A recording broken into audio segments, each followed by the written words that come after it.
"Let us all die together," a Syrian woman who lost her 3 sons in the long-running Syrian war and is left to care for 4 young grandchildren, said she prayed. Zaghida al-Hussein, 56, is like hundreds of thousands of others who are part of a humanitarian catastrophe unfolding in northwestern Syria, the scale of which even the United Nations failed to foresee.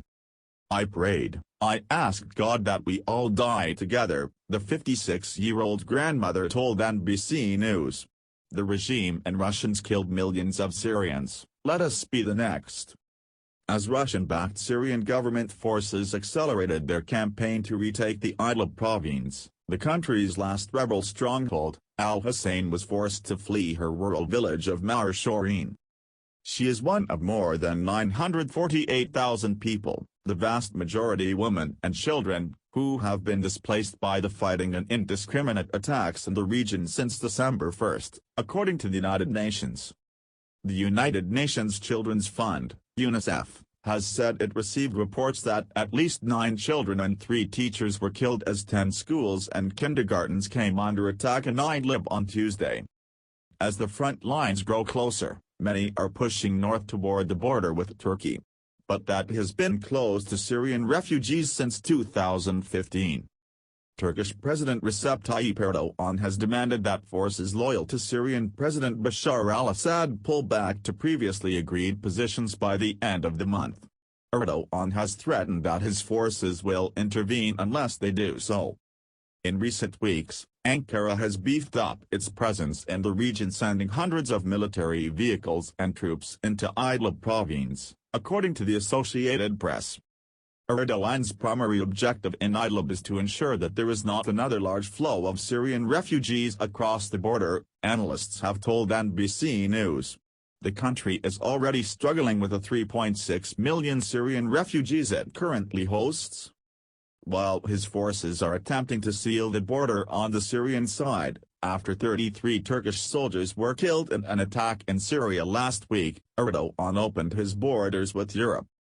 By Sunday, at least 13,000 people have gathered there hoping to cross into the European Union, the United Nations Migration Organization.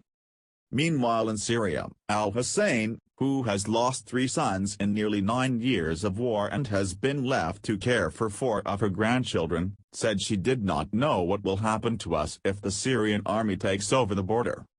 She added that she would not live under the rule of Assad. "He killed my children and destroyed Syria," she said. "I'd rather die." After months of heavy bombardment, resentment toward the Syrian leader runs deep in Idlib, a region roughly the size of Delaware. Once famous for its olive groves, the province was home to some 3 million people before the latest wave of violence. Now, those trees are being used for shelter, and an estimated 2.8 million people in northwest Syria require humanitarian assistance, according to UN Secretary-General Antonio Guterres. Al-Hussein, who was wearing a dark headscarf printed with a cascade of white flowers, spoke to NBC News in a camp on the road north to Turkey. "We became a number," she said earlier this month. "Now we are tent number 6. Even having a tent makes al-Hussein and her grandchildren luckier than some." According to the latest UN estimates, there are currently more than 4 million civilians in northwest Syria, more than half of whom have been forced to flee several times. Some 80% of the newly displaced are women and children, and numerous elderly people are also at risk. Many have been forced to seek shelter in other people's homes, abandoned buildings, or even under Idlib's famous olive trees.